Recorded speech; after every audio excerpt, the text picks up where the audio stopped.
in February 2017, the then Dean of Bristol Cathedral, the Very Reverend David Hoyle, announced his openness to removing the cathedral's largest stained glass window because of its links to the prominent 17th century Bristol philanthropist, slave trader and deputy governor of the Royal African Company, Edward Colston.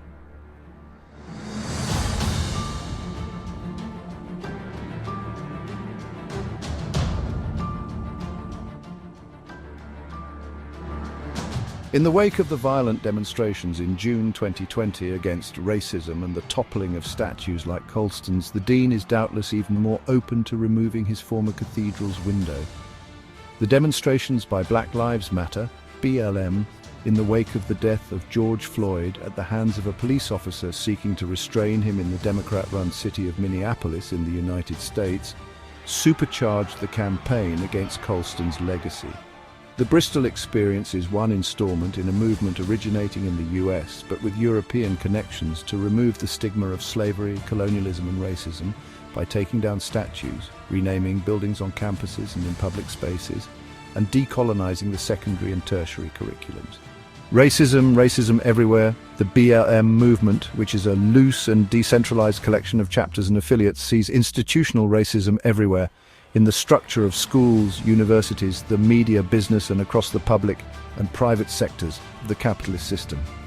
In the United Kingdom, it considers Winston Churchill a racist. It demands that Oriel College, Oxford, demolish its statue of the imperialist Cecil Rhodes. It favours the removal of the statue of Thomas Guy from the hospital he founded in London in 1720, with profits he made from investments in the South Sea Company, a company that also engaged in the slave trade. Across the Atlantic, BLM subjects institutions and public statues to similar exhortations and assaults. The prevailing ethical orthodoxy holds that opposition to slavery is dead simple. Slavery is wicked and evil. BLM ideology considers racism systemic and institutional. In one sense, BLM's advocates are correct, but not for the reasons they assume. Slavery is systemically embedded in the deep structure of world history.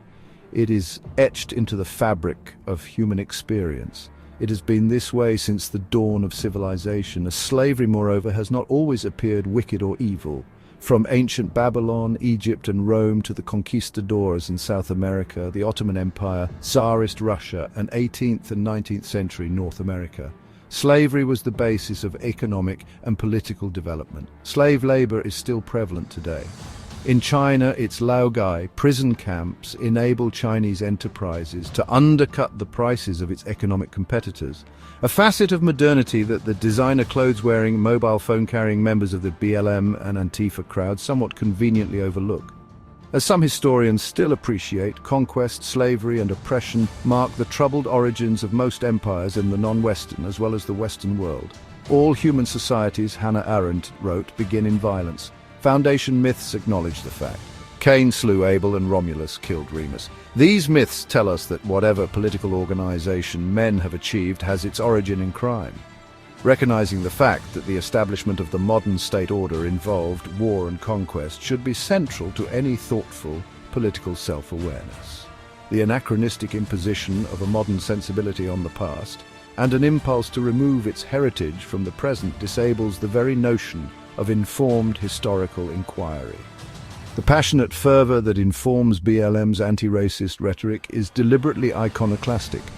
Iconoclasm is a religious impulse that symbolically rejects and destroys cherished beliefs and images. Indeed, it was the iconoclasm and religious fanaticism that characterized the 17th century English Puritan movement that occasioned the installation of Edward Colston's stained glass window in Bristol Cathedral. The opportunity arose precisely because the millenarian enthusiasts of the English Civil War, 1642-49, had smashed the original medieval window. In its later 20th century European evolution, iconoclasm assumed an ideological and racist idiom rather than a religious one.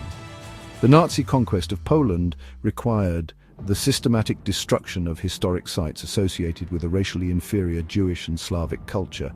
And in the 21st century, it played a seminal role in Islamic State's explicit policy outlined in its operating manual, The Management of Savagery, 2004, by Abu Bakr Naji, in Syria and Iraq. In its pursuit of an Islamist utopia, Islamic State rejected any idolatrous shirk reverence for the past, particularly relics of the pre-Islamic era of Jahiliyyah, state of ignorance. Islamic State revealed what this entailed after it captured the ancient Roman city of Palmyra in March 2015. The very fact that the site featured on a list of United Nations-approved World Heritage Sites served as the incentive to destroy the artifacts of the pre-Islamic Greco-Roman-inspired Palmyrene era. Paradoxically, the international community denounced as barbaric Islamic State's cultural destruction in Palmyra, when it was a city, like almost all others of the period, built by slave labor. Islamic State, of course, is more violent than the BLM movement, but the strategy of destroying the past to build a purified tomorrow differs only in its utopian goal: editing the past to meet the standards upheld either by Islamic State, the Third Reich, or contemporary campus radicals represents an ideological attempt to kill history, and BLM is no different.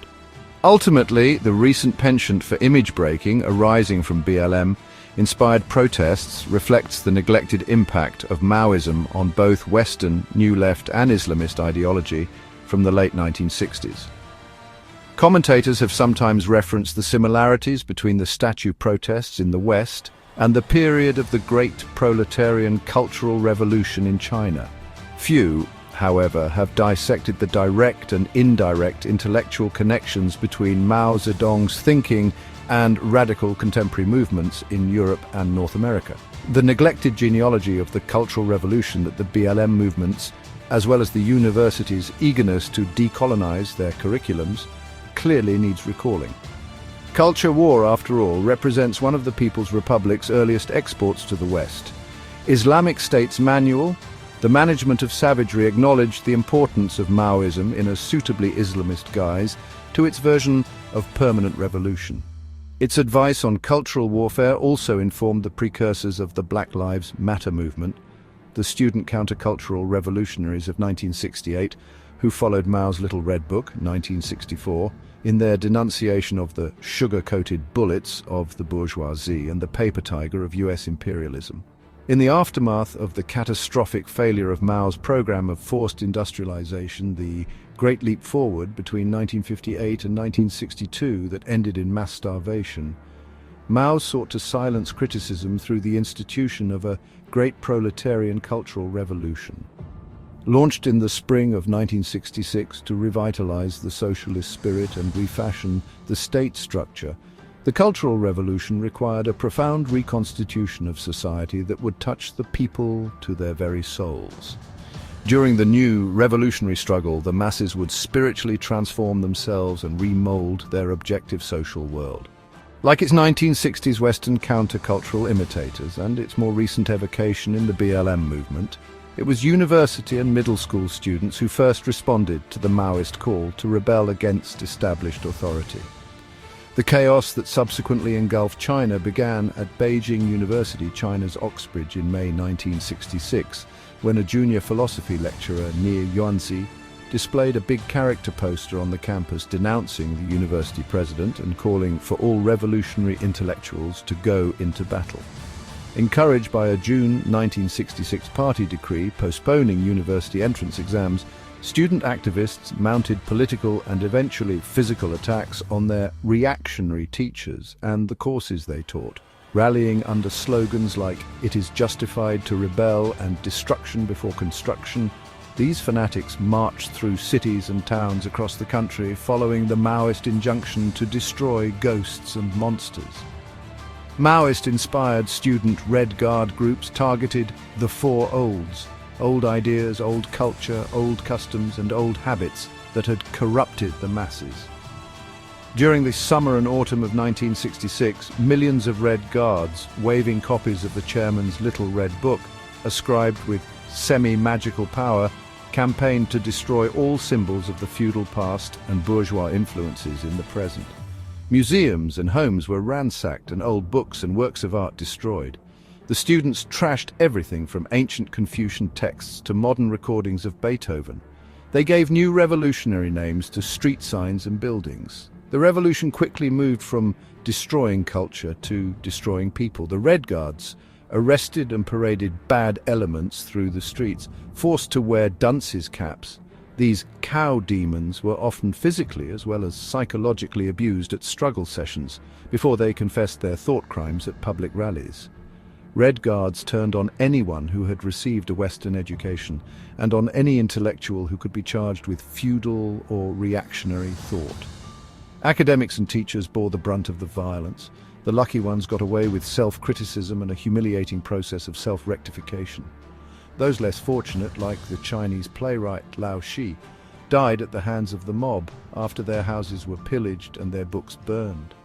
In The Search for Modern China, 1990, Jonathan Spence wrote that embedded within this frenzied activism was a political agenda of purist egalitarianism. It involved much more than the confiscation of private property. It required the total transformation of the self to achieve mass revolutionary consciousness. The resulting anarchy was only resolved, ultimately, with the death of Mao and his replacement by the more pragmatic Deng Xiaoping. Mao's cultural revolution, however, went down well with the increasingly radical student movements that swept Western university campuses in 1968, protesting against America's imperialist war in Vietnam. Mimicking their Maoist contemporaries, the students also denounced reactionary lecturers and organized campus sit-ins to raise consciousness. Mao's Little Red Book and a poster of Che Guevara became essential radical artifacts. Some took it beyond a fashion statement. Mao's thinking informed the urban guerrilla tactics of the Red Brigades in Italy, the Baader-Meinhof gang in West Germany, and the Angry Brigade in Britain. Contemporaneously in the US, the Black Panthers Party called for black power to off the pig, kill the police, and solidarity against the white man. They received encouragement from a new generation of Mao-inspired academic enthusiasts like Angela Davis, protégé of Frankfurt School critical theorist Herbert Marcuse, whose unopened copy of One-Dimensional Man, 1964, the other Little Red Book of the age, could also be found on any self-respecting radical student's bookshelf. One of the Panthers' early leaders, Eldridge Cleaver, considered Mao a badass motherfucker. The afro hairstyle, the clenched fist salute, and the cult of violence that Panthers like Huey Newton, H. Rap Brown, and Bobby Seale embraced also made them radically chic adornments at celebrity Upper West Side parties held by the likes of Leonard Bernstein, memorably satirized by Tom Wolfe in his 1970 New York Magazine article, Radical Chic, That Party at Lenny's. In their own time, unlike the current BLM movement, the counterculture protests had minimal impact on the West's domestic politics. The urban guerrillas were hunted down ruthlessly by Western democratic governments, whether conservative or social democrat. Members of the Black Panthers, Red Brigades, and Red Army faction ended up in jail or dead. Yet the memory lingered on, especially in the universities. Mao's cultural, as opposed to an economic approach to revolution, influenced the anti-capitalist endeavors of Frankfurt School critical theory and fueled a generation of French thinkers like Pierre Bourdieu, Michel Foucault, and Jean Baudrillard, who treated all knowledge as power and found in Maoism the means to deconstruct prevailing power relations and allow the repressed, subaltern voice to speak. Deconstructing the epistemic foundations of Western civilization, the genealogical precursor to its decolonization, reflected radical French academic interest in Mao's philosophy. First outlined in his 1937 tracts on contradiction and on practice as a new and novel social and political force in the second half of the 20th century, Mao had revealed the almost invisible kernel in Lenin's analysis of imperialism, wrote Philippe Solar, and developed its implications in an entirely original manner. The influential radical French philosophical and political journal Tel Quel, as is, broke with French Communist Party orthodoxy, which extolled participation in electoral politics, embracing instead Maoist ideas of cultural struggle and permanent revolution in 1971. Under the editorial guidance of Solers, Tel Quel disseminated Maoist thought across Europe. The journal featured the early writings of radical feminists like Julia Kristeva and Hélène Cixous, the semiologist Roland Barthes, and the philosophers Jacques Derrida and Michel Foucault. The Telkel Group visited China in 1974 and published a special edition celebrating the transformative effects of the Cultural Revolution. According to Solers, the Chinese Revolution had successfully combined a living millenarian culture with a revolutionary theory and practice that is rightly passionate. Julia Kristeva, meanwhile, discovered that Chinese women in their anti-Confucius and Four Olds campaigns had achieved a passionate liberation that far surpassed anything in Western feminism. Under French influence, after 1968, revolutionary élan moved decisively from the control of the means of production to culture and identity. By the 1980s, given the total economic failure of Soviet and Chinese communism, the Maoist-inspired, deconstructive turn in thought became a form of radical intellectual self-defense. But it also fitted with a more traditional Marxist imperative to undermine any vestigial admiration for Western civilization.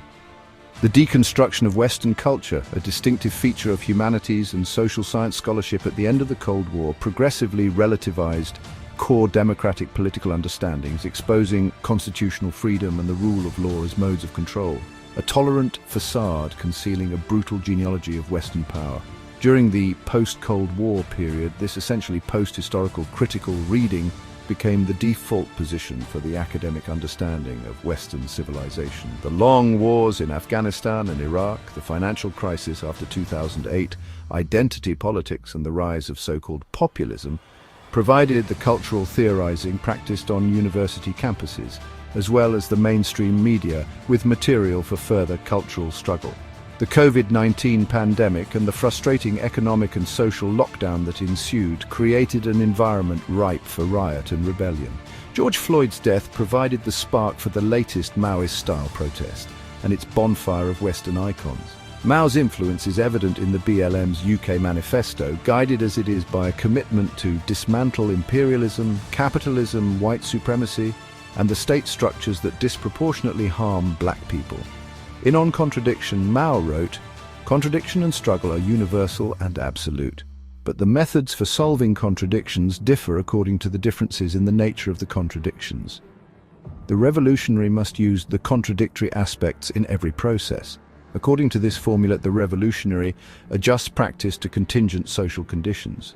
This might require attacking capitalism at the level of its cultural rather than its economic or material foundations." The formula proved particularly attractive to what philosopher Bernard-Henri Lévy termed the zombie left, which since 2003 has conducted revolution through culture war, whilst dismissing the wealth, tolerance and opportunity afforded by an open democratic market economy.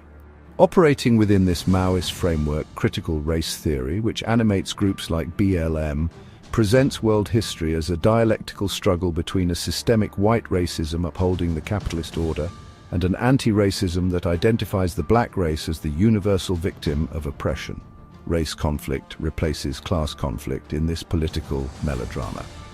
The leading contemporary exponent of this melodrama in an anti-racist idiom, Ibram X. Kendi, considers the world divided between racists and anti-racists.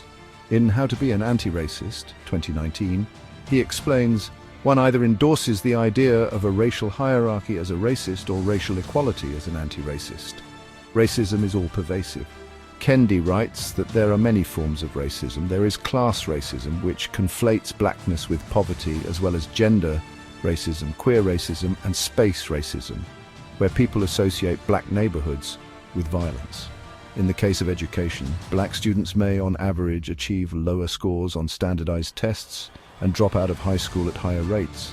But such metrics are themselves institutionally racist, devised to degrade and exclude black students. In an analogous vein, Robin DiAngelo, the white critical discourse theorist and a leading exponent of bias awareness, asserts that white people exercise collective social and institutional power and privilege over people of color. In White Fragility, 2018, she also reduces humanity to two categories, white and other. Since white people exercise institutional power, only people of color can speak truth to power in this relationship. From this Manichaean perspective, we must necessarily choose a side. Indifference is not an option. Those failing to identify with BLM, whether white or black, are by that fact racist. None of these propositions, it should be stated, are based on the rigorous development of arguments based on evidence, let alone subject to any Popperian principle of falsification. The lack of reasoned premises underlying critical race theory partly explains the BLM movement's predilection for melodramatic posturing and monument sacking. Rage rather than reason fuels the latest outbreak of millennial iconoclasm. Indignation is, as the philosopher Alasdair MacIntyre remarked, a predominantly modern emotion, and protest its distinctive mode of expression. A reaction to the alleged invasion of someone's rights in the name of someone else's utility. The self-assertive shrillness of modern protest conceals behind the masks of morality what are in fact the preferences of arbitrary will and desire. It is not surprising, therefore, that the utterance of protest is characteristically addressed to those who already share the protester's premise. To what end, then, is this shrill will and desire directed? If we look at the fanatical image-breaking of the Red Guards in the Cultural Revolution for guidance, we can say that the goal is historical amnesia and the creation of the perfect super-revolutionary persona, one free of all constraints and inhibition, one that has no duty but to the principles of socialist purity. To accomplish this task, Mao sought to shape not just the outward behavior of the people, but to control their inner world as well. The prerequisite for this was cultural erasure. Mao wrote approvingly of the personality as a tabula rasa, onto which could be inscribed an unadulterated ideological consciousness. A blank sheet of paper has no blotches, and so the newest and most beautiful words can be written on it. The newest and most beautiful pictures can be painted on it. And what was the ultimate purpose of the sublime revolutionist? Jung Chang, in recounting her family's experiences of the Cultural Revolution in Wild Swans, 1991, best captures the instrumental value of the Red Guards when she wrote, "Mao had managed to turn the people into the ultimate weapon of dictatorship. That was why under him there was no real equivalent of the KGB in China. There was no need. In bringing out and nourishing the worst in people, Mao had created a moral wasteland and a land of hatred." This vision, we may presuppose, is what the contemporary Western Maoists have in mind in their attempts to erase history, the creation of a society without any shared civic morality, based on discord and hatred. It does not, as Jung Chang observed, require top-down imposition or secret police. It aims at a self-sustaining politics of struggle and intersocietal loathing, all the better for a revolutionary elite to control and govern according to their own interests. Where will it all end? If the denouement of the Cultural Revolution in China is anything to go by, it leads to mayhem. Despite the viciousness of the Red Guards, they found that, as they spread out across the countryside, the bulk of the people still preferred holding on to their old ideas, old culture, old customs and old habits. The peasantry resisted. Violence and factional struggles produced chaos, resulting in the intervention of the People's Liberation Army to restore order in 1970. This is the historical pattern that repeats itself wherever social dislocation and political instability present themselves. From Europe to Latin America, when super-revolutionists introduce violence and disorder into the political equation, it inexorably produces a countervailing reaction. A yearning for security rather than permanent revolution is the default position of most people. Authoritarian crackdowns and military governance are almost always the result. Foreshadowing this prospectus, we might contemplate the way universities, the mainstream media and the business sectors have capitulated to the purest assault on capitalism and the sordid history of Western imperialism. To appease the rage, public and private sector PR departments uncritically accept the need to virtue signal their support of a movement that is, in theory, dedicated to their own destruction. Most egregiously, the senior leadership teams and vice-chancelleries of leading Russell Group universities unquestioningly accept the need to address their institutional racism and alter their curriculums along BLM-approved lines. Those who resist this latest deconstruction of knowledge will either be silenced or subject to departmental struggle sessions, leading, no doubt, to bias training and self-rectification. China's Great Helmsman detested liberalism, its preoccupation with unprincipled peace and its desire to appease at all costs. He would nevertheless be delighted at the success of the latest generation of cultural revolutionaries in forcing a pusillanimous liberal establishment to take a knee. Thank you for watching. This video is a chapter in the book. A Front Row Seat at the End of History by authors David Martin Jones and M.L.R. Smith, and published by the Bruges Group. To view more videos in this series and more content from the Bruges Group, please subscribe to our channel. See you next time.